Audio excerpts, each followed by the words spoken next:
बचपन की तरबियत का असर है, बचपन की। इसलिए देखो, एक बात आपसे अर्ज करता हूं, हमने बड़ों से सुनी है, देखी भी है, बार बार कहता हूं, हमारी उम्र कम है, तजर्बा ज्यादा है। हमारी बातों को बहुत संजीदगी से लिया करो। ये ना सोचा करो ये ऐसे सफेद बाबे जैसे बड़ी उम्र के बातें करते हैं, उनकी तरह ये बैठ के बातें करता है। तजर्बे बाद दफा लोगों के हालात से हो जाते हैं। वक्त से पहले इंसान बहुत सारी चीजें सीख लेता है, और अल्लाह ने टूटा फूटा इल्म भी दिया है। सहाबा के वाकयात हैं, आप सल्लल्लाहु अलैहि वसल्लम की सीरत है। तो एक बात याद रखो कि जिसने अपने बच्चों को बड़ों का अदब नहीं सिखाया, बस समझो अब उसने कुछ भी नहीं सिखाया। अब उस बच्चे से खैर की उम्मीद ना रखो। और जिसने अपने बच्चों को कुछ नहीं सिखाया, सिर्फ एक चीज सिखा दी, बड़ों का अदब, जिसे तबलीग में कहते हैं ना इकराम मुस्लिम। इकराम मुस्लिम में बड़ों का अदब भी, छोटों पे शफकत भी, उलमा का इकराम भी, बुजुर्गों का एहतराम भी, बूढ़ों का एहतराम। ये चीज अगर आ गई तो अगर ये बच्चा बिगड़ भी गया, कभी ना कभी इंशाअल्लाह सुधर जाएगा। ये बात आ रही है समझ में? इसकी एक मिसाल देता हूं, दलील से बात समझाता हूं, दलील से। देखो, ये कुरान जिसे हम चूमते हैं, जिसे हम सीने से लगाते हैं, इस पर कोई अमल करे ना करे, फासिक फाजिर मुसलमान जो शराब भी पीता है, जिना भी करता है, मगर इस कुरान को सीने से लगाता है ना, क्या ख्याल है? अदब तो करता है ना? हाथ से नीचे गिर जाए कितना डरता है, घबराता है। और इसकी कोई गुस्ताखी कर दे, उसके सामने उठा के फेंक दे, कैसा आग बगोला हो जाता है। और होना भी चाहिए। इस अदब का फायदा क्या होता है कि जब उसके सामने कुरान की नसीहत की जाएगी, अमल करे ना करे लेकिन नसीहत को सुनेगा। अल्लाह का कलाम, मैंने खुद देखा है लोगों को, बड़े बड़े कातिल होते हैं, गुनहगार होते हैं, लेकिन जब अल्लाह की कलाम उनके सामने पढ़ा जाता है, उनकी आंखों से आंसू निकलते हैं, डरते हैं, गिड़गिड़ाते हैं, काश हमसे ये गुनाह छूट जाए। वजह क्या है? दिल में एहतराम है। तो इस बात की उम्मीद होती है कि आज नहीं तो शायद कल लाइन पे आ जाए, कल नहीं तो परसों। आता लाइन पे क्यों नहीं है? कि कुरान की तालीमात कोई उस तक पहुंचाने वाला नहीं होता, और अगर कोई पहुंचाने वाला भी होता है तो उस तरह से नहीं पहुंचाता जिस तरह से अल्लाह ने पहुंचाने का हुक्म दिया, हिकमत के साथ, मसलहत के साथ। बाज दफा पहुंचाने बात अच्छी होती है, पहुंचाने वाला उसको फेंक के आ जाता है। इतर की खुशबू आप किसी को दें, अदब तमीज के साथ दें तो लेगा भी, लगाएगा भी। और ईतल की बोतल उठा के मुंह पे मार दें उसके, तो वे लगा लेना जब मूड हो। मियाँ बीवी के घरों में झगड़े होते हैं ना, तो शौहर लाके देता है सौदा, कभी गुस्से में होता है, बीवी ने दही मंगवाई, ये उठ नहीं रहा, बेगम साहिबा कह रही है इफ्तारी बनानी है, दही भी ले आए, इनको रोजा लग रहा है, उठ नहीं रहे। ये होता है ऐसा घरों में कि अभी तो मुझसे अंडे मंगवाए थे, उसी वक्त कह देती जब अंडे लेने गया था उस वक्त नहीं कहा जा सकता था कि दही भी लेके आ जाओ। ये आमतौर पर नॉर्मल केसेस हैं घरों के अंदर। जब अंडे लेने भेजा था या पकोड़े लेने भेजा था, उस वक्त कह देती ना कि दही भी ले आओ। भाई भूल गई, अब ले आए, अब इसको गुस्सा आ रहा है, उठ नहीं रहा। अब जाहिर है पुलिस तो नहीं बुलवाएगी वो इसको उठाने के लिए, उसने ताने देना शुरू कर दिए, उठा नहीं जाता, हम क्या करें, चाट कैसे खाएंगे, दही बड़े कैसे पकेंगे। बिल आखिर ये भिन्ना के गुस्से में गया और दही लाके बेगम के मुंह पे मार दिया। ऐसा होता है। या उठा के यूं करके फेंक दी तो वो नहीं बनाती, फिर वो कहती आज दही के अलावा सब कुछ आएगा, दही नहीं आएगी। ये फड्डे भी होते हैं घरों में। उठा के जब यूं फेंका तो उठा के उससे भी ज्यादा स्पीड से फेंकती है वापस। वजह क्या है? आपने लाके भी दे दिए, सब कुछ कर दिया, मगर जो देने का स्टाइल था ना, ये बेगम को पसंद नहीं। दही तो बहुत पसंद आई, आप भी पसंद आए, मगर दही पेश करने का स्टाइल उसे पसंद नहीं आया। यार ये स्टाइल जरा पसंद नहीं आया, इज्जत से पेश करते। तो घर में फड्डा हो जाता है, लड़ाई झगड़ा। उसको ये गुस्सा कि मैं इतनी दूर से लेकर आया और कबूल नहीं कर रही। वो कह रही है कोई लाने का तरीका, मैं कोई नौकर हूं, मुलाजमीन को ऐसे दीजिए, ज़कात बट रही है कि यहाँ पे कुरान के अहकाम होते हैं, पेश करने का तरीका नहीं आता, उठा के फेंक दिया उसके ऊपर। बात ही कुल या अय्युहल काफिरून से शुरू की। एक गैर मुस्लिम आपके सामने आया है। अब कुरान में गैर मुस्लिम के खिताब के मुख्तलिफ तरीके हैं। एक दफा मुझे एक ईसाई को दावत देनी पड़ गई, गैर मुस्लिम था, उसने मुझे बिठाया, मुझे किसी ने कहा ये इस्लाम के करीब है तो इसको आप जरा दीन की दावत दें, इस्लाम की दावत दें, उम्मीद है कि ये मुसलमान हो जाएगा। तो मैं सोचता रहा कि मैं कहां से शुरू करूं दावत। तो कुल या अय्युहल काफिरून भी है कुरान में, ए नबी कह दीजिए ए काफिरो। तो अगर मैं यहां से शुरू करता ए काफिरो, तो कहता चलो भाई पतली गली से निकलो, शाबाश, हमें काफिर कहने आए हो यहाँ पे।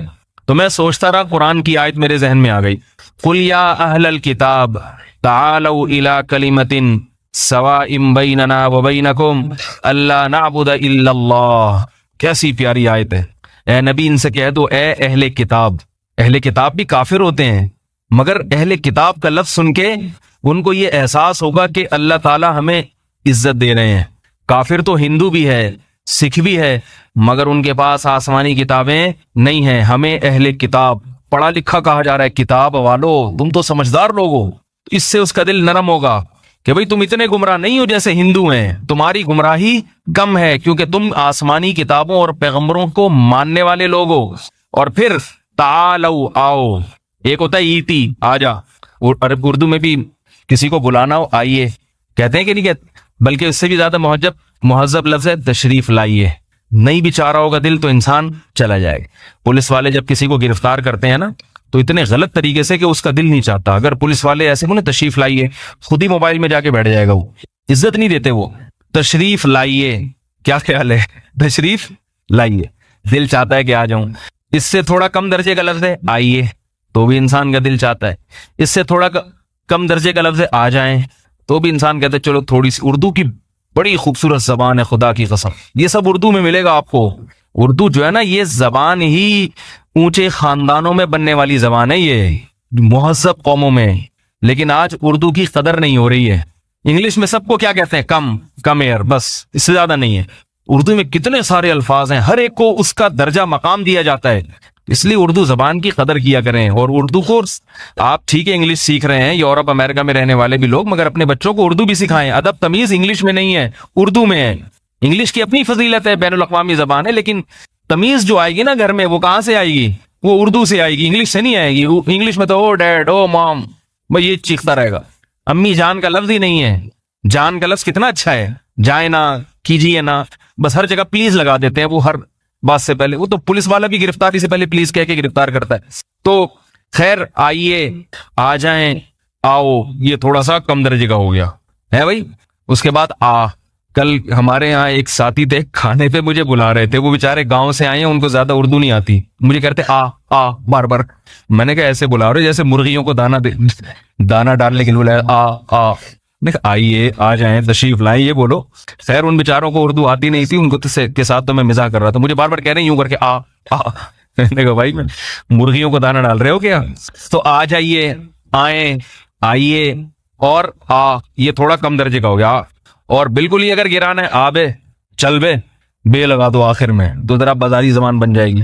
उठे वड़, और ज्यादा उसमें करना है ना, उठे वड़, परा वड़, इस तरह के अल्फाज आप बोलना शुरू कर दो, वो और थोड़ा सा गुस्से में आ जाएगा। तो कुरान ने बहुत शाइस्ता लफ्ज इस्तेमाल किया, तालऊ। तालऊ अरबी का मतलब दर्शी, आ जाइए, आओ, तशरीफ लाएं, यानी मुहज्जब लफ्ज है तालऊ। जब छोटा किसी बड़े को बुलाता है तो कहता है तालऊ। तो कुरान ईसाइयों को दीन की दावत दे रहा है, और अल्फाज क्या हैं? कुल, ए नबी, इनसे किस लहजे में बात करनी है आपने? या अहलल किताब, ए ईसाइयों, ए क्रिश्चियंस, ए मुशरिको, ए काफिरो, नहीं, ए अहले किताब, तालऊ, आओ। इज्जत के साथ उनको बुलाया जा रहा है। इला कलिमतिन, ऐसी बात की तरफ आओ, सवाइम बैनना व बैनकुम, जो हमारे और तुम्हारे दरमियान मुश्तरक है। हमारा दीन और तुम्हारा दीन अलग अलग नहीं है, एक ही दीन है, एक ही दीन है। इंसान को अपने दीन से मोहब्बत होती है, अपने बाप दादा के दीन से फितरी मोहब्बत होती है। अपने बाप दादा के दीन को छोड़ना इंसान के लिए आसान नहीं है। तो अल्लाह फरमा रहे हैं, इनसे बोलो हम जिस दीन की दावत दे रहे हैं यही असलन तुम्हारे बाप दादा का, जो असल बाप दादा जो पहले गुजर चुके हैं, जो हजरत ईसा के दौर में थे, असल तो उनका दीन है जिसकी तरफ हम तुम्हें दावत दे रहे हैं। फर्क नहीं है, ये लहजा ऐसा है। सवाल पैदा होता है जब फर्क नहीं है तो बुला क्यों रहे हो, उनको उसी पे रहने दो, है भाई। सवाल ही पैदा नहीं हो रहा तो जवाब कहां से पैदा होगा?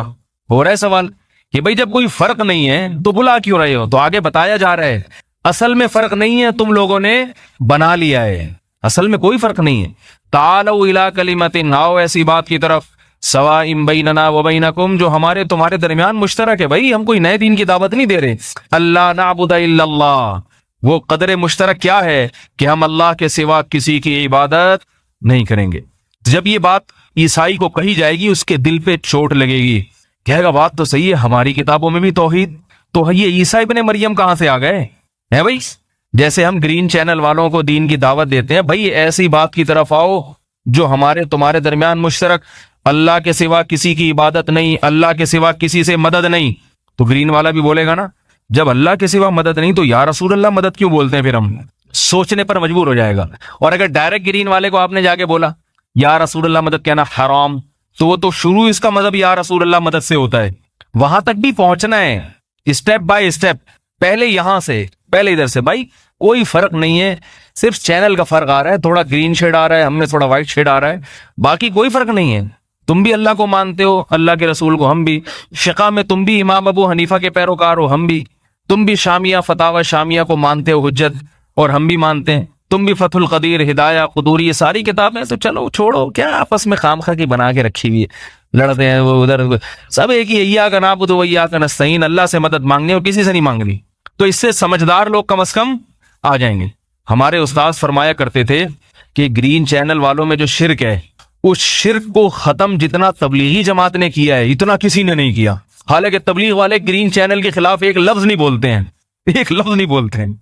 कभी ये नहीं कहते कि या रसूलुल्लाह मदद कहना शिर्क है, कभी ये नहीं कहते या गौसे आजम मदद कहना शिर्क। बस क्या है कि किसी को किसी तरह सैरोजे में निकाल लिया, उसको ये नहीं कहा ग्रीन सही है, व्हाइट सब है, तू ग्रीन कर ले यार, तू हरी पगड़ी पहन के निकल जा। लेकिन 3 दिन उसकी जबान से कहलवाते हैं कि जो कुछ होता है अल्लाह से होता है, अल्लाह के सिवा किसी से कुछ नहीं। वो 3 दिन में ना उसके दिमाग में ये बात बैठ जाती है। फिर जाके कहता है जब अल्लाह के सिवा किसी से कुछ नहीं होता तो फिर रसूल से क्यों होता है? या रसूलुल्लाह मदद का मतलब क्या हुआ? सब कुछ अल्लाह से होता है ना। इसको कहते हैं हिकमत और मसलहत के साथ।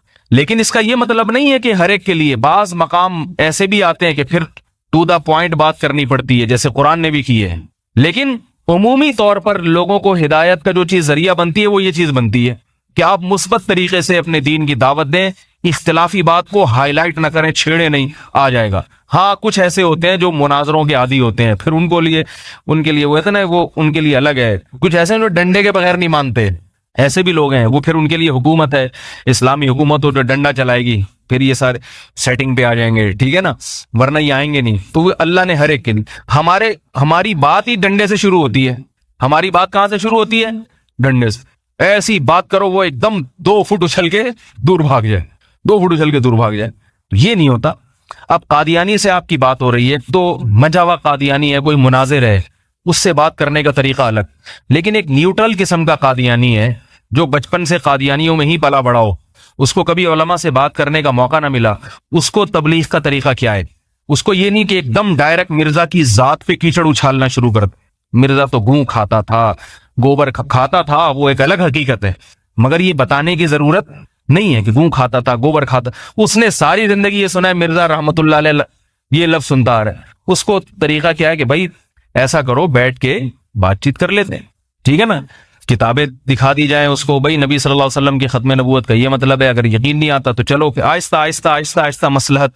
हजरत मुफ्ती मोहम्मद शफी साहिब रहमहुल्लाह ताला फरमाया करते थे कि हक बात अगर तरीके से कही जाए तो असर लाजमी रखती है। कहने वाला मुखलिस हो और कहने का तरीका दुरुस्त हो, जिसका असर होता है। पूरा हिदायत पर नहीं आया ना तो कम से कम अपने मजहब के बारे में वसवसे उसको जरूर आएंगे कि मैं गड़बड़ तो नहीं कर रहा कहीं। फिर किसी लालच की बुनियाद पे कायम रहे तो एक अलग बात है, वो लालची हो तो फिर हिदायत मुकद्दर में ही नहीं है ना। लेकिन अगर हक की तलाश में होगा तो अल्लाह उसको हिदायत दे देंगे। तो अल्लाह, मैंने वो ईसाई का वाकया सुना रहा था कि मैंने सोचा इसको मैं क्या बताऊं, मैंने ये आयत पढ़ दी, इसका तर्जमा कर दिया। भाई कुछ बातें हमारे और आपके दरमियान मुश्तरक है। तौरात भी ये कहती है, इंजील भी ये कहती है कि अल्लाह नाबुदा इल्लल्लाह, अल्लाह के सिवा किसी की इबादत नहीं होगी। अल्लाह नाबुदा इल्लल्लाह वला नुशरिक बिही, और हम उसके साथ किसी को शरीक नहीं करेंगे। वला यत्तखिदा बादुना बादन अरबाबम मिन दूनिल्लाह, अल्लाह को छोड़ के किसी को रब नहीं बनाएंगे। भाई तुम जो ईसा को रब बना रहे हो ये भी अल्लाह के अलावा हैं, ईसा अल्लाह थोड़ी है। ये तो कहते हैं ईसा अल्लाह भी हैं, अल्लाह के अलावा भी हैं, अजीब चक्करों में लोगों को डाला हुआ है। भाई अल्लाह के सिवा सिर्फ अल्लाह होगा। तो मैंने उसके सामने ये आयतें पढ़ना शुरू की, ईसाई के सामने। उसकी बेगम भी आके बैठ गई। मैंने कहा चलो एक ही टाइम पे होलसेल के हिसाब से दोनों ही मुसलमान हैं। अब बेगम पे कहीं मेरे मौलाना तारिक जमील साहब के खिलाफ जैसे क्लिप चला दिया, मेरे खिलाफ न चला दें। उनके खिलाफ चला दिया था ना कि वो इमरान खान की बेगम बैठी है, ये भी बैठे हुए हैं। तो अब ये मेरी उस वीडियो तो नहीं बनी लेकिन ऑडियो तो आ गई ना। अच्छा, ईसाई की बेगम के साथ बैठे हुए थे, तो मैं बेगम को छेड़ने नहीं गया था उसकी, समझ रहे हो बात को। मैं गया था दीन की बात करने। अब किसी की बेगम आके बैठ जाए तो मुझे क्या है, मैं भागूंगा थोड़ी वहां से। नबी सल्लल्लाहु अलैहि वसल्लम की खिदमत में बहुत सारी औरतें आके बैठती थी, तो ये तो नहीं होता था कि आप सल्लल्लाहु अलैहि वसल्लम मजलिस से उठ के चले जाएं। वो दीन सीखने के लिए आई है और आप सल्लल्लाहु अलैहि वसल्लम उठ के चले जाएं, ये गलत है। तो मैंने बात की, मैंने कहा इन दोनों को तबलीग की काफी तरह समझाया बहुत अच्छे तरीके से। खैर कुछ दिन गुजरने के बाद मैंने रिपोर्ट तलब की तो उन्होंने बताया कि ये दोनों मियाँ बीवी कह रहे हैं कि भाई इस्लाम बहुत अच्छा मजहब है और हमें दिल से इस्लाम के बरहक होने का यकीन है, मगर बात यह कि अगर हम अब मुसलमान हुए तो हमारे खानदान वाले हमें छोड़ेंगे नहीं, खानदान के डर की वजह से कि भाई अब कैसे है। तो वही है, इब्राहिम अलैहिस्सलाम ने जैसे कहा था ना, जिस खानदान को तुम दुनिया में मोहब्बत दे रहे हो और उससे मोहब्बत ले रहे हो, इब्राहिम अलैहिस्सलाम ने अपनी कौम से फरमाया कि इन्नमत तखल्तुम मिन दूनिल्लाहि अवसानम मवद्दत बैनिकुम फिल हयाति दुनिया सुम्मा यौमल क़ियामति यकफुरु बादुकुम बिबादिन व यलअनु बाज़ुकुम बाज़ा। क़यामत के दिन इसी खानदान पे लानत भेजोगे, जब जहन्नम में जाओगे तो यही खानदान पर लानत भेजोगे कि इनकी वजह से आए हम, और ये खानदान भी तुम पे लानत भेजेगा। ये नहीं कहेगा कि तुमने हमारी खातिर जहन्नम को बर्दाश्त कर लिया तो चलो बहुत अच्छी बात है, वफादार निकले, वो भी इन पे लानत भेजेगा, ये भी लानत भेजेंगे। तो इसलिए ये रिश्ते दुनिया में खत्म हो जाते हैं इस जो बेदीनी पर कायम होते हैं। तो क्या बात चल रही थी भाई, ये ईसाइयों वाला किस्सा। हाँ, तो मैं ये अर्ज कर रहा था कि देखो अब कुरान मजीद जो है ना, कुरान मजीद, इसका अगर एहतराम दिल में रहेगा, एहतराम होगा, तो इंसान कभी ना कभी बात सुनेगा, और जिस चीज का एहतराम दिल से निकल गया अब उसकी कोई नसीहत इस पे कभी भी असर नहीं करेगी, कभी भी नहीं करेगी। बहुत से गैर मुस्लिम ऐसे हैं जिनको अल्लाह ने उलमा के एहतराम की वजह से ईमान की तौफीक नसीब फरमाई है, कुरान के एहतराम की वजह से ईमान की तौफीक नसीब फरमाई है। बच्चे को आपने बेअदब बना दिया, तमीज नहीं सिखाई उसको, अब बच्चा किसी के काबू में नहीं होगा।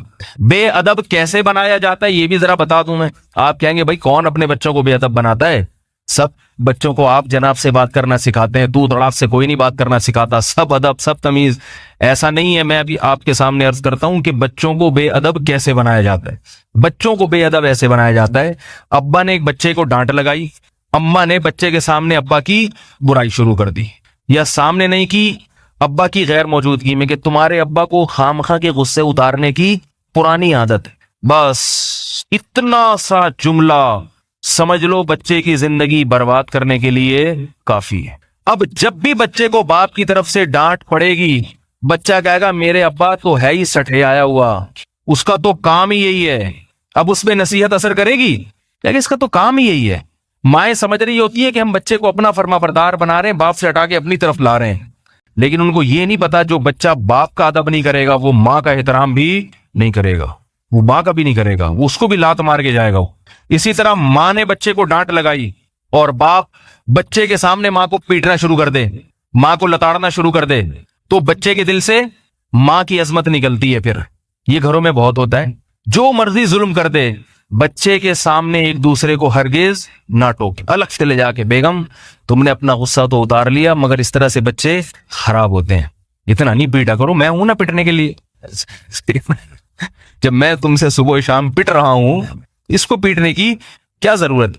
इसी तरह औरत अपने शौहर को कह दिया करे अलग से, भाई इतना नहीं कूटा करें बच्चे को, सही नहीं है। बच्चे के सामने बहसी जेवर में हजरत हकीमुल उम्मा ने कैसे आदाब लिखे हैं, फरमाया माँ को चाहिए बच्चे के दिल में बाप का एहतराम और डर बिठाती रहे, डर भी बिठाए, एहतराम भी बिठाए। उसको बता, बच्चा कोई उल्टा काम करे, भाई अब्बू को पता चल गया, पापा को पता चल गया, बाबा को पता चल गया, खैर नहीं है। बच्चा डरेगा, भाई बाबा कोई बहुत डरावनी चीज है, ये रोब बैठेगा तो काम बनेगा। याद रखो, जिसमें अकल नहीं होती उससे रोब से काम लिया जाता है, समझा के काम नहीं लिया जाता उससे, रोब से। या तो उसको टोपी करानी पड़ती है। जैसे एक बादशाह था ना, शहजादा था छोटा 4-5 साल का, उसने शोर मचाना शुरू कर दिया मुझे हाथी चाहिए। अब शहजादे को तो कौन ठुकाई लगाए, हाथी चाहिए। और बादशाह लोग शहजादों को लाड प्यार करके बिगाड़ते भी हैं। असल इलाज तो ये था कि भाई उसको 2 थप्पड़ लगा के खामोश कर दो शहजादे को, बेटा तुझे कहां से जंगल में तेरे लिए हाथी लेकर आए। तो बादशाह लोग तो शहजादों की बड़ी रियायत करते हैं, बागी बना देते हैं उनको। बादशाह ने कहा नहीं, सख्ती से तो कुछ कहूंगा नहीं मैं इसको, मेरा बेटा है कहीं नाराज ना हो जाए। अब बच्चे ने तंग करके रखा हुआ है, मुझे हाथी चाहिए, हाथी चाहिए, हाथी चाहिए। अब पुलिस भेज दी जंगलों में, कहीं से हाथी पकड़ के लाओ। सारी रियाया परेशान, और हाथी नहीं मिल रहा। हाथी अगर मिल भी जाए तो ला के उसको खिलाएगा कौन, उसको पालेगा कौन। तो एक अकलमंद बैठा हुआ था वजीर, उसने कहा बादशाह सलामत, बच्चा है इसको टोपी कराएं, टोपी। खिलौने वाला हाथी ले जाके उसको पकड़ा दिया। देखो ये हाथी है, ये इतना छोटा क्यों है बेटा? आजकल हाथी जो है ना खुराक की कमी से इतने छोटे हो गए हैं। बच्चा खुश, माशाल्लाह भाई हाथी मिल गया। टोपी कराती कि नहीं कराती? तो बच्चों को या तो उल्लू बनाया जाता है, या रोब से, या तो डांट डपट है, रोब आंखें दिखाई डर गया, या ये कि आपने थोड़ा सा कुछ चीज मांग रहा है तो इधर से घुमा के ले आए, वो दुकानें दिखाती देखो हड़ताल है, बंद है, ऐसे टोपी करा के उसको ले आए। तो झूठ ना बोले, झूठ ये भी बता दूं, बच्चे के सामने झूठ बोला और वो पकड़ा गया तो बच्चा झूठ सीखता है, फौरन झूठ सीखता है। माए कहती है ना मेरी मुट्ठी में एक चीज बंद है, हदीस में इसकी मुमानात है। बच्चे को बुलाते हैं आओ ये चीज दूंगा, और हाथ में कुछ भी नहीं है। जब बच्चा आया आपने हाथ खोला कुछ भी नहीं है, बच्चे के दिल में झूठ की बुराई निकल जाती है। बच्चा कहता है अपने मफाद के लिए किसी से झूठ बोला जा सकता है, झूठ बोला जा सकता। बच्चा फौरन ये कहे, मेरे बच्चों को मेरे बारे में मालूम है कि मैं अगर इनसे किसी चीज का वादा कर लूं कि भाई कल मैं ये लाके दूंगा, बच्चों को पता है अब्बा लाजमी लाके देंगे, को पता है, क्योंकि अब्बा झूठ नहीं बोलेंगे। बच्चों के साथ तो बहरहाल इंसान ये एहतियात करता है कि भाई नतीजा क्या निकलेगा। भाई मुझे ये डर होता है कि अगर मैंने झूठ बोल दिया तो कल बच्चे जब मेरे सामने झूठ बोलेंगे, कोई मेरा बच्चा मेरे सामने झूठ बोलेगा तो मैं उसे कैसे तंबी करूंगा कि झूठ बोलना गलत है। वो कहेंगे आपने भी तो झूठ बोला था। और माएं ये काम बहुत करती हैं माजरत के साथ, बच्चों के सामने, बाप के सामने झूठ बोल रही है, बच्चा सुन रहा है, बच्चे को पता है कि अम्मी अब्बू को टोपी करा रही हैं, देख रहा है बच्चा, बेटियां भी देख रही हैं। तो ये चीजें बेटियां सीखती हैं, फिर ससुराल जाके अपने शौहर को झूठ बोलती हैं। अपने उनको पता है कि हमारी अम्मा भी ये काम किया करती थी। माँ तो जो करेगी बच्ची वो करेगी। वो एक वाकया है ना कि एक खातून लड़की की शादी हुई, मियाँ उसको बहुत मोहब्बत वाला मिला, वो चाहता था मेरी बीवी भी खुश रहे, बड़ी इसने चीजें ला ला के दी, शॉपिंग कराई, लेकिन बेगम का हर वक्त 2-4 दिन तो खुश रही, उसके बाद मूड ऑफ। भाई क्या वजह है बेगम साहिबा आपका मूड ऑफ रहता है? कोई वजह हो, ये चाहिए वो चाहिए, बताएं क्या चाहिए आपको? बर्गर चाहिए, पिज्जा चाहिए, क्लिफ्टन की सैर करनी है, चिड़ियाघर भी घुमा के ले आया, मगर बेगम का मूड दुरुस्त। ये थे नरम दिल, समझा समझा के मोहब्बत से हर तरह के बुजुर्गों के बयानात सुना दिए, नहीं समझ। एक दिन गुस्सा आया और तबीयत से इसने धुनाई लगा दी उसकी। कह रहे जब कोई मसला नहीं है तेरे साथ तो क्यों मुंह बना के बैठ? जिस दिन धुनाई लगाई उस दिन बेगम खुश। उस दिन क्या है भाई, तबीयत काफी हल्की उसको महसूस हुई। ये हैरान कि ये चक्कर क्या है। आज तो मेरा ख्याल था कि ये तलाक लेके भाग जाएगी, खुला ले लेगी अदालत से, अब क्यों हुई? तो तहकीक करने पर पता चला कि इसने अपनी अम्मा को हमेशा अपने अब्बा से पिटते हुए देखा है, हमेशा यही देखा है, घर का माहौल ही ऐसा था। तो अब इसको वही कल्चर चाहिए कि ठुकाई होती रहे, सेटिंग पे चलती रहेगी। तो ये माँ, बच्चा ऐसे माँ से सीखता है, ऐसे सीखती है, खासतौर में बेटियां, बेटा बाप से सीखता है और बेटियां माँ से सीखती हैं। तो भाई क्यों घरों में ठुकाइयों वाला माहौल और पिटने वाला माहौल और चीखने चिल्लाने वाला माहौल बना रहे हो? बच्चों की खातिर थोड़ा सा तमीज के दायरे में रहना सीख ले इंसान। और ताली दोनों हाथों से बजती है, एक हाथ से नहीं। और दूसरी बात यह कि बाज दफा एक की गलती होती है जिसकी वजह से दूसरे को कंट्रोल करना पड़ता है और बाज दफा वो कंट्रोल नहीं कर पाता। तो ये सारी बचपन से खराबियां पैदा होती हैं, बचपन से। तभी तो शरीयत में खानदान की बहुत अहमियत है। भाई खानदान देख के शादी करो। वजह क्या है कि भाई जिस खानदान में पली बड़ी है या पला बड़ा है उसके असरात इसके अंदर लाजमी आएंगे। तो मैं ये अर्ज कर रहा था बच्चों को अदब सिखाएं। अदब कैसे, बेअदबी कैसे सिखाई जाती है? एक तरीका तो मैंने ये बताया कि बाप की बुराई बच्चे के सामने, या बाप माँ की बुराई कर रहा है बच्चे के सामने, या एक दूसरे बच्चे को तंबी कर रहा है, दूसरा उसी वक्त उसको टोक रहा है कि ये गलत हो रही है तंबी। ये भी होता है। एक और गड़बड़ ये होती है, और माजरत के साथ बयान अगरचे मेरा बहुत सारी खवातीन सुनती है, मगर ये वाली बुराई जो मैं भी बता रहा हूँ ये खवातीन में ज्यादा है। मैं ये नहीं कह रहा सारी खवातीन में ये बुराई है, जो मेरा बयान सुनती है उनमें नहीं है, उनके अलावा की बात कर रहा हूं, उनमें ये बुराई बहुत ज्यादा है। वो बुराई क्या है कि अगर बच्चे का चचा, ताया या चचाजाद भाई जो उम्र में बड़ा हो, वो अपने कजन को जो उम्र में छोटा है उसको किसी बात पे डांटे, या चचा उसको डांटे या थप्पड़ लगा दे, तो माएं फौरन शिकायत शुरू कर देती हैं, तुम कौन होते हो मेरे बच्चे पे हाथ उठाने वाले। ठीक है ये कुछ भी नहीं है, लेकिन जब आपको फिर तलाक हो जाए, अल्लाह न करे, या शौहर मर जाए, फिर ये नहीं कहना मेरे बच्चे रोडों पे आवारागर्दी करते फिर रहे हैं, आप अपने भतीजों का ख्याल करें। फिर ये काबू में नहीं होंगे। उस वक्त तो ताना दे दिया क्योंकि अभी पालने वाला शौहर मौजूद है, उस वक्त तो कह दिया तुम कौन होते हैं, तुम्हारे क्या लगते हैं। बच्चों के चचा ताया को बावर कराया जाए कि बाप का जितना हक है ना आपका भी इतना हक है। फिर मिसाल दूं अपने ही बच्चों की, क्योंकि जाहिर है मैं दूसरों के बच्चों की तो नहीं दूंगा ना, मेरे छोटे छोटे बच्चे माशाल्लाह यहाँ खेल रहे हैं। मैंने अपने भाइयों को कहा हुआ है कि जब दिल चाहे ना, जिसको भी तबीयत से पेलने का दिल चाहे, ठुकाई लगाने का, मुझसे पूछने की जरूरत नहीं है। खुशी होगी कि आपने इनको अपना समझा। भाई आज अपना समझेंगे तो कल काम आएंगे। समझ में आ रही है बात? इंसान खानदान में पलता है, खानदान में, अकेला नहीं है। खानदान को साथ लेके चलता है तो मसाइल हल होते हैं, शादियां होनी होती हैं बच्चियों की। अगर आपने चचा और ताया और इनको ऐसा बिल्कुल परे रखा के हटो, तुम इनके मामले में दखल अंदाजी ना करो, नतीजा क्या निकलेगा? किसी मामले में नहीं पड़ेंगे वो। उनको ये बावर कराओ कि ये आपकी भतीजी बिल्कुल आपकी बेटियों की तरफ, बेटी को भी बावर करा दो बाप जैसा एहतराम करना है चचा और ताया का। समझ में क्यों नहीं आ रही बात? हमने अपने बचपन में जो माहौल देखा है वो अब नजर नहीं आ रहा। मेरे कजन थे चचाजाद भाई, जो मुझसे उम्र में, फूफीजाद भाई थे मुझसे उम्र में 2 साल बड़े। एक दिन कुछ शरारत की है उन्होंने, 2-3 दफा की, तो मेरी फूफी ने शिकायत लगाई मेरे बड़े भाई से। फूफी का बेटा था वो, मुमकिन है बयान भी सुने वो, कभी कभार सुनते हैं इंटरनेट पे, कहेंगे यार मेरे रास फाश कर रहा है। फूफी का बेटे मेरे कजन हुए ना, 2 साल मुझसे उम्र में बड़े। एक उम्र होती है इंसान उसमें शरारतें शुरू कर देता है, घर से भाग रहे हैं लड़के लौटे लपाड़ों के साथ, स्नोकर क्लब, डब्बू वब्बू, गलत एक्टिविटीज में पड़ने लगे। तो मेरे फूफा थे सऊदी अरब में, वो तो नहीं बच्चे पे निगरानी, तो मेरी फूफी ने मेरे बड़े भाई जो कजन है, क्योंकि उस बच्चे का बड़ा भाई कोई था नहीं, सबसे बड़ा वही था, मेरे बड़े भाई को आके शिकायत लगाई। मेरे बड़े भाई ने दरवाजा बंद करके तसल्ली के साथ कूट दिया उसको। ठीक है ना, बचपन का वाकया है। वो मेरे बड़े भाई से इतना ही डरते थे जितना अपने अब्बा से डरते थे। हालांकि कजन का रिश्ता है, सगा भाई भी नहीं है, मगर चूंकि बड़ा है उम्र में तो भाई भाई की तरह ही है, भाई की तरह ही है। तो बागी नहीं बने कि इसने मेरे पे हाथ क्यों उठाया, या मेरी फूफी ने कोई एतराज किया, ये कौन होता है हमारे बच्चों को ठुकाई लगाने वाला। क्योंकि मेरे बड़े भाई ही उसको पढ़ाते भी थे, फ्री में पढ़ाते थे, इंग्लिश पढ़ाई उनको, ट्यूशन पढ़ाया, इसलिए कि भाई ये कजन है, छोटे भाइयों की तरह है, बगैर पैसे लिए।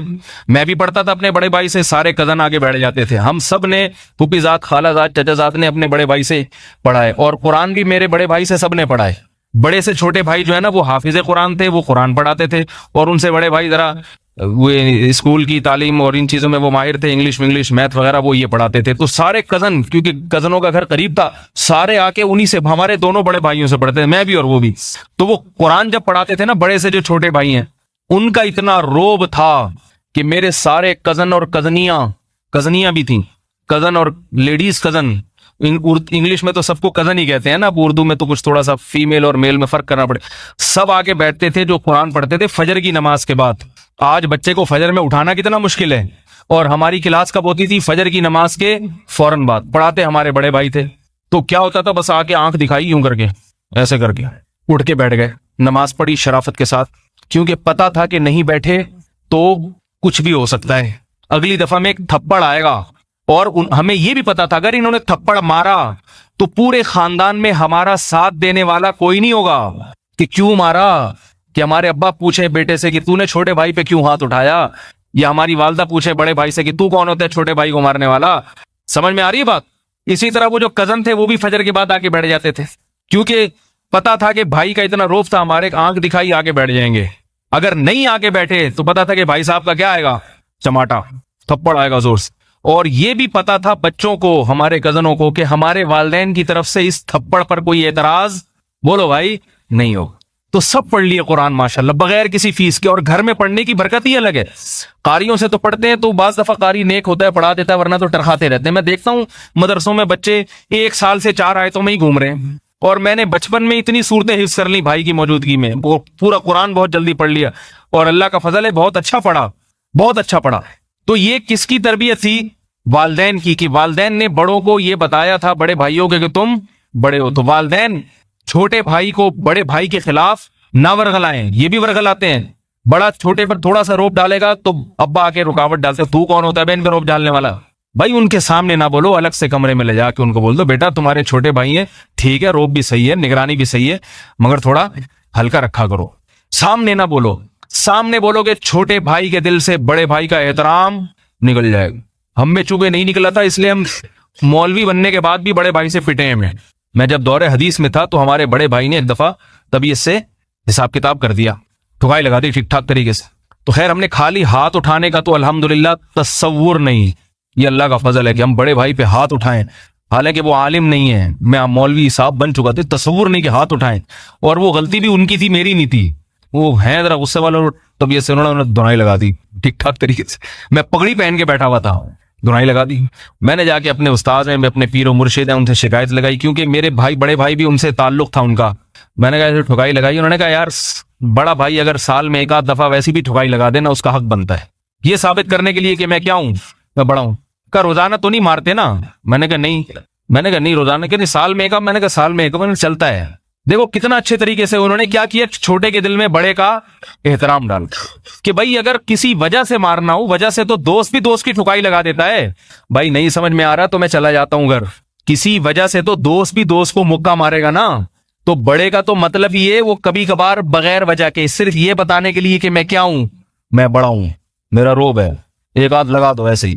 तो फिर हमने अपने उस्ताज को देखा, अपने पीरो मुर्शिद को, वो बड़े माशाल्लाह अल्लाह ने उनको बहुत इल्म दिया है, लेकिन मैंने उनको देखा कि वो अपने बड़े भाई का जो उनसे उम्र में बड़े, हालांकि ऐसे आलिम नहीं है, उनका बड़ा एहतराम करते हैं।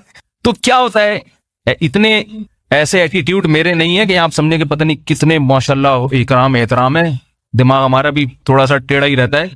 लेकिन एक बात बता रहा हूं कि जो टूटा फूटा एहतराम आ गया अपने बड़ों का, टूटा फूटा, उल्टा सीधा ही कह ले, ज्यादा नहीं है। कहीं आप लोग ट्राई करके देखें कि भाई किसी बड़े को लाके डटवाएं, मुझसे डांट पड़वाएं और कहें एहतराम, गुस्से में आदमी भड़क जाता है, कुछ भी कह लेता है। तो इतने नेक नहीं है हम जितना आप समझ रहे हैं। लेकिन ये कि थोड़ा थोड़ा इंसान बहरहाल सीखता है इन चीजों से, बड़ों को देख के। ये चीजें वाज़ो नसीहत से नहीं आती, वाज़ो नसीहत से नहीं चीज सीखता। ये घर में माँ बाप सिखाते हैं तो सीखता है ये चीजें इंसान, वरना नहीं आती ये चीजें। और फिर बुजुर्गों को देखता है, उनके सोबत में रहता है, उनको देखता है कि ये अपने बड़ों का कैसे एहतराम करते हैं, तो आती हैं, वरना ये चीजें बाजार में नहीं मिलती। और टीवी तो सवाल ही पैदा नहीं होता कि आपको स्कूल और टीवी ये चीजें सिखा दें आपको। स्कूल में तो जो माहौल है वो सबको पता है। तो भाई अल्लाह ने जो कुरान में फरमाया कि तुम्हारी माल औलाद, तुम्हारी बीवियां फितना है, तो पता चल गया कैसे फितना है ये। इनकी तरबियत नहीं करोगे तो फिर ये फितना ही बनेगी तुम्हारे लिए। इनको तमीज अदब नहीं सिखाओगे तो ये अजाब जान बनेगा, वबाल जान बनेगी तुम्हारे लिए। बीवी वबाल जान बन जाएगी, औलाद वबाल जान। खवातीन से खास तौर पे दरख्वास्त करता हूं कि घरों में बच्चों की तरबियत में जितना खवातीन का किरदार होता है इतना बाप का नहीं होता। बच्चे माँ से अटैच होते हैं। माँ अगर बड़ों का अदब ना सिखाए, माँ उनको बड़ों का अदब सिखाए, उनके सामने कभी झूठ ना बोले, चाहे कैसी आजमाइश आ जाए, ये बताए कि बेटा झूठ बोलना तो बहुत ही बुरी, ये नहीं हो सकता मुझसे, कुछ भी हो जाए झूठ नहीं बोलना मैंने। अगर ये चंद एक चीजें सिखा दे तो बच्चा हीरा बन के निकलेगा, हीरा बनेगा वो बच्चा। ऐसी उसमें अल्लाह ताला सलाहियतें पैदा करेगा। और घरों में लड़ाइयां इख्तलाफात होंगे अगर ये चीजें नहीं होंगी। तो इसलिए तुम्हारे माल औलाद, तुम्हारी बीवियां तुम्हारे लिए फितना है। उसका एक मतलब ये भी है कि तुम लाए अपने फायदे के लिए थे कि दीन में मुआविन मददगार बनेंगे, बेहयाई से बचा रहूंगा। लेकिन नतीजा क्या निकला, बजाय दीन में मुआविन बनने के हर वक्त लड़ाई झगड़े, सर ब्रेन एमरी से ही मर गए। दीन पे चलते चलते तो जब जिंदा रहते, पहले ही वक्त से पहले ही दुनिया से चले गए वो। और फिर थोड़े दिन बेगम साहबा रोई धोई, उसके बाद फिर वो चाचा नहीं पूछता ना मामू पूछता है। आखिरी बात करके बस अपनी बात खत्म करता हूं। एक और बहुत अहम बात है कि बहनों के दिल में भाई का एहतराम डाला जाए। ये भी मीडिया तो निकाल रहे चीजें। देखो भाई अगर थोड़ा बहुत बदतमीज भी है, औरतों को शिकायत होती है बदतमीज हम नहीं मानते, अल्लाह ने मर्द में ऐसी गैरत रखी है, ऐसी गैरत कि बहन और बेटियों के मामले में चाहे वो हीरोइन ची हो, चरसी हो, लेकिन वो इन पे जुल्म होता हुआ नहीं देख सकता। अगर शादी के बाद शौहर किसी से डरता है तो वो ससुर और सालों के अलावा किसी से डरता है? वो पुलिस से भी नहीं डरता, ये बता दूं। वो डरेगा तो किससे? अपनी बीवी के भाइयों से। तो अगर औरत ने शादी से पहले अपने भाइयों से बना के नहीं रखी, बिगाड़ ली, जैसे कि आजकल बिगाड़ती हैं, तुम कौन होते हो मेरे मामलात में टांगने वाले, तुम कौन होते हो मेरे मुझसे पूछने वाले कि किससे बात कर रही किससे नहीं। वो कहते हैं भाई जब ये मुझे कुछ समझती नहीं है तो ला ताल्लुक हो जाता है। ठीक है भाई, तुम्हारी जिंदगी, जाओ जहां मर्जी शादी करने जाओ। और औरत को जरूरत पड़ती है कभी ना कभी अपने भाइयों की, उस वक्त वो साथ में। मैं ये सब चीजें देख रहा हूं अपनी आंखों से। औरत ने फोन किया अपने भाई को, मदद करो, जाओ दफा, हमने जब रुखसत किया तुम्हें घर से निकाल दिया, अब जो मर्जी हो रहा है बर्दाश्त करो। तलाक के बाद भी घर में नहीं घुसने देता, कहते तुम्हारी हरकतों की, तुमने जैसे मुझे तंग किया था ना, हमें पता है शौहर को भी ऐसे ही कर रही होगी। ये हकाइक बता रहा हूं, जमीनी हकाइक। भाई को पता होता है जब ये मेरे से तमीज से बात नहीं करती थी, बाप से नहीं करती थी, शौहर का एहतराम कहां करेगी। अब उसको पता है मैंने अगर इसको अपने घर में ठिकाना दे दिया, इतनी मुसीबत से शादी कराई थी, दोबारा कराई, फिर यही काम करेगी। ये जो है ना, ये सुधरने वाली चीज नहीं है। तो जिंदगी किसकी बर्बाद होती है? औरत की। तो शुरू में थोड़ा सब्र कर लेती है, जबान पे कंट्रोल कर लेती, भाई है भाई थोड़ा बर्दाश्त करो, मर्द है, मर्द में गुस्सा होता है। बाज लोगों को देखो, शेर को अल्लाह ने धाड़ने की सलाहियत रखी है भाई, उसमें गुस्सा रखा ना, क्योंकि अगर शेर में गुस्सा नहीं होता तो जंगल पे हुकूमत कैसे करता वो। अगर शेर को अल्लाह बकरी वाले एटीट्यूड दे देते, बकरी कैसे रिक्वेस्ट करती है घास चाहिए, ये चाहिए, शेर को भी, तो शेर जंगल पे हुकूमत करता अल्लाह ने मर्द को बनाया है हाकिम, इसने घर पे क्या करनी है? हुकूमत। मोहब्बत के साथ, जालिम हाकिम नहीं बनना, मोहब्बत के साथ, लेकिन करनी हुकूमत है। तो अल्लाह ने मर्द को थोड़ा रोब भी दिया है, थोड़ा गुस्सा भी दिया है, थोड़ा सा इसको जो है ना टेढ़े दिमाग का बनाया है। ये इसलिए बनाया ताकि थोड़ा इससे डर डर के रहें। अगर ये इतना पोलाइट हो गया, इतना पोलाइट कि इसे गुस्सा ही नहीं आ रहा। मेरे पास अजीब अजीब किस्म की चीजें आती हैं, मैं आपको क्या बताऊं। अजीब अजीब फोन आते हैं लोगों के, मैं सर पटोलने लगता हूँ, यार ऐसे लोग भी हैं दुनिया में। हजरत वो मेरी वाइफ जो थी ना, एक्चुअली उनके किसी से ताल्लुकात हो गए तो वो घर से भाग गई। मुझे बहुत गुस्सा आया। तो भाई क्या किया गुस्से में? कह रहे मैंने सब्र किया। ये हकीकत बता रहा हूँ, आप समझेंगे नहीं, इसलिए गीबत नहीं है, कोई भी नहीं पहुंच सकता वहां तक, और वो खुद भी नहीं समझ सकते कि मैं उनकी बात कर रहा हूँ। बाज़ दफा मैं ऐसे टेक्निकल तरीके से बात करता हूँ कि वो उसको भी अपनी इंसल्ट महसूस ना हो, क्योंकि किसी की इज्जत की हिफाजत करना बहरहाल ये फर्ज है। तो ऐसे ऐसे केस मैंने बर्दाश्त किया। फिर वो 4 महीने 6 महीने इधर उधर ये वो फलाना, पता नहीं किस किस से उसने मुंह काला किया होगा। फिर आके माफी मांगी, मैंने कहा चलो ठीक है। उसके बाद फिर भाग गई। ठीक है, अबे भाई आदमी हो क्या? उसके अंदाजे कलाम से लगता है कि भाई कोई भी होती यही करती, कोई भी होती वो यही करती। कि भाई इतना ऐसा अजीब सा इंसान मिल गया मुझे, इतना शरीफ शुरफा, इतना शरीफ शुरफा कि 4 महीने भाग के आओ फिर जाओ तो फिर भी उसको पता है। फिर तो मैंने कहा छोड़ो इसको, तलाक दो, इसको निकालो घर से। कह रहे नहीं वो बस छोड़े, आगे मैं बातें नहीं करता आपसे। तो अब अगर इस तरह का होगा, बेटी मोबाइल पे घंटों घंटों बातें कर रही है, अब्बा उसको ये नहीं कि मोबाइल उससे छीन ले, बेटा किससे बात कर रही हो? मैं मना नहीं कर रहा तुम्हें बात करने से, लेकिन मुझे पता तो चले कि अपने चाचू से इतनी मोहब्बत है तुम्हें, या अपने मामू से इतना दिल आ गया तुम्हारा, अपने मामू या अपने भाई जो मंझले भाई हैं वो तुम्हें बहुत हदिये दिया करते थे, उनसे बहुत दिल आ गया है। 1.5 घंटा अपने मंझले भाई से तुम्हारी ऐसी बातें हो रही हैं, तो बेटा मुझे बता तो दो ना। अब्बू नहीं, आप मेरे मामलात में दखल अंदाजी नहीं करें। अब्बू एकदम ठिठर गए, डर गए, यार मैंने किया तो ये खुदकुशी ना कर ले, ये ब्लीच ना पी ले। तो भाई उससे मोबाइल लो, देखो किसका नंबर है। मैं ये नहीं कह रहा खुदा ना ख्वास्ता अपनी बच्चियों से बदगुमान हो, अपनी बहनों से बदगुमानी जायज नहीं है शरीयत में। और उससे पूछो तो सही ये क्यों छुप छुप के बातें हो रही हैं।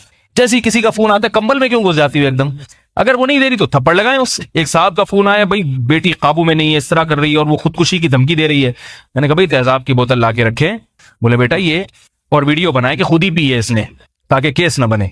मैंने कहा इतने इतने लड़कों से इसके नाजायज ताल्लुकात हैं, इतने इतने लड़कों से, और आप इससे मोबाइल लेते हैं तो वो नहीं देती, बताए बगैर आपके सामने आपके घर से बाहर जा रही है। ऐसी पोजीशन थी उस लड़की की। तो मैंने कहा ये तो बेहतर है कि खुद ही मर जाए ताकि आप पे केस ना बने। मैंने कहा ला के रखें तेजाब।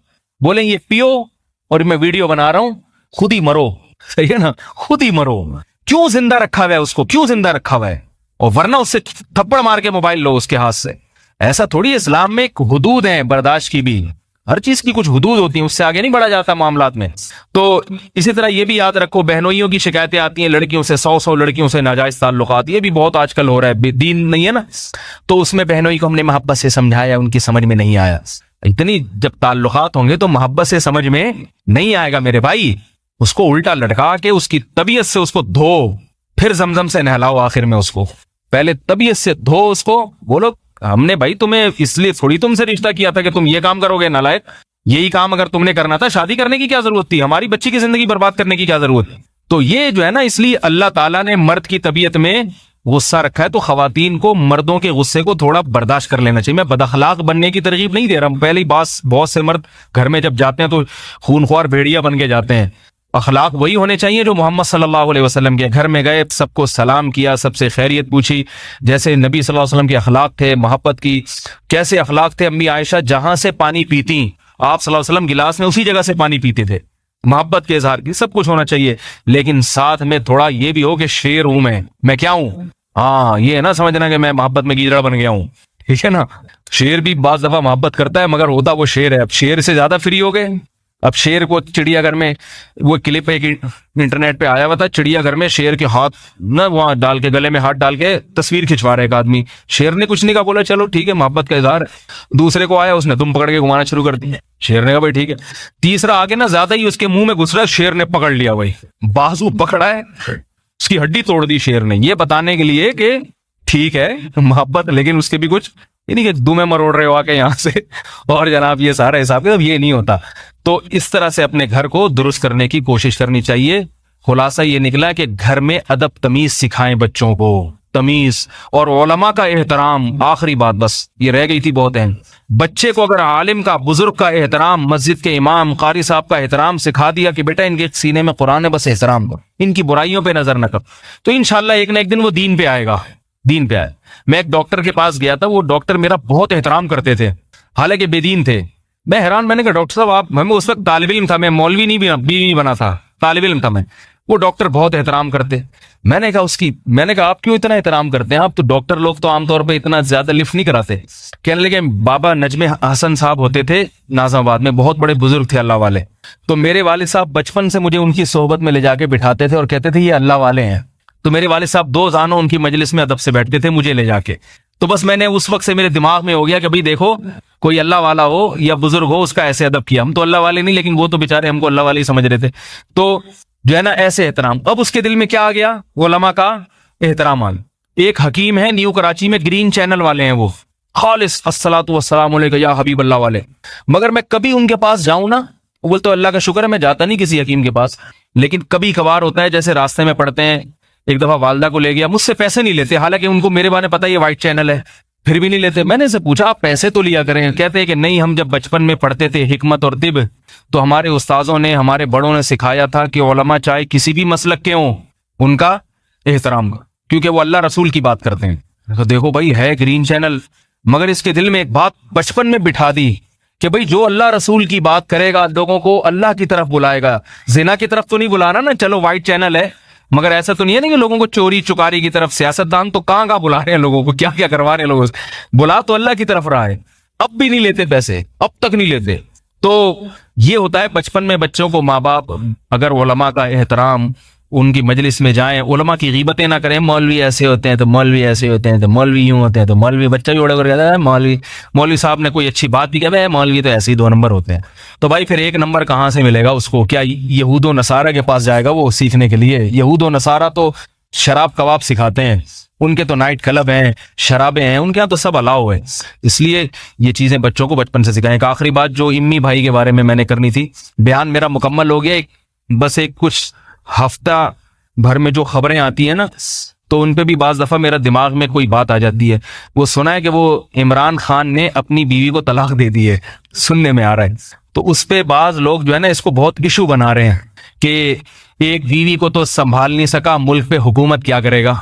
बाज लोग ये तबसरा कर रहे हैं, बाज और कुछ कह रहे हैं, बाज और तबसरा एक मजाक बनाया है। तो इमरान खान की शख्सियत अभी मेरे सामने नहीं है कि वो क्या है क्या नहीं है, किसी की शख्सियत से हमें बहस भी नहीं होनी चाहिए। एक शरई मसले का चूंकि इससे ताल्लुक है, इसलिए मैंने सोचा कि मैं इस पर थोड़ी सी बात कर दूं कि देखो अल्लाह ताला ने कुरान मजीद में हुक्म दिया है, फ़इम्साकुम बिमारूफिन औ तसरीहुम बिहसान, निकाह करो, मोहब्बत से रहो, नहीं रह सकते तो मोहब्बत से अलहदगी इख्तियार कर लो। तो अल्लाह ने जहां शादी का जिक्र किया वहीं साथ साथ अलहदगी का भी। मगर चूंकि हम हिंदुओं के मुआशरे से हम लोग ज्यादा अटैच रहे हैं, तो हमारे यहाँ तलाक को हद से ज्यादा मायूब समझा जाता है। बिला वजह कोई तलाक देता है ये तो गलत है, इसकी तो हौसला अफजाई नहीं होनी चाहिए। लेकिन अगर किसी वजह से दे रहा है, भाई नहीं बन पा रही, आपस में मोहब्बत से अलहदगी इख्तियार कर लेते हैं, वो उस पर ताने देना जायज नहीं है, क्योंकि फिर एक शरई हुक्म है। जैसे कोई शादी करे तो उसका मजाक उड़ाना जायज नहीं है, तो ऐसे ही आपस में आराम से अलहदगी इख्तियार कर लें तो उनका मजाक उड़ाना भी जायज नहीं है। क्यों? इस मजाक उड़ाने के नुकसानात क्या हैं वो मैं आपको नंबरवार बताता हूं। पहला नुकसान तो वही शरीयत के एक हुक्म का मजाक। इस्लाम में ईसाइयों और हिंदुओं की तरह नहीं है कि जब शादी हो गई तो अब जुए की तरह है, सही निकली गलत निकली, या ये बंदा सही है या गलत है, बस आप सर पटोलते रहो एक दूसरे का। ना ना ना, दुनिया मुसाफिर खाना है भाई। आप बस में जा रहे थे, सीट पे बैठे हुए हैं, ट्रेन में सफर कर रहे हैं, आप चाहते हैं जरा अच्छा हम सफर मिल जाए, सीट में साथ आपने एक सांप को बिठाया, आप यहाँ बैठ जाएं, आपसे अच्छा टाइम गुजरेगा, देखा भाई नहीं गुजर रहा, सीट बदल ली जाती है। क्या ख्याल है भाई? सफर है, वैसे भी आखिर में जाके पिशावर स्टेशन पे तो दोनों ने अलहदा हो ही जाना है, तो बेहतर है अभी हो जाए, क्योंकि सफर तो अच्छा गुजरे। तो यही रिश्तों की हैसियत है। ये दुनिया मुसाफिर खाना है। निकाह किया, मोहब्बत से रहो, नहीं रह रहे, चलो भाई तुम उधर हमारा रास्ता।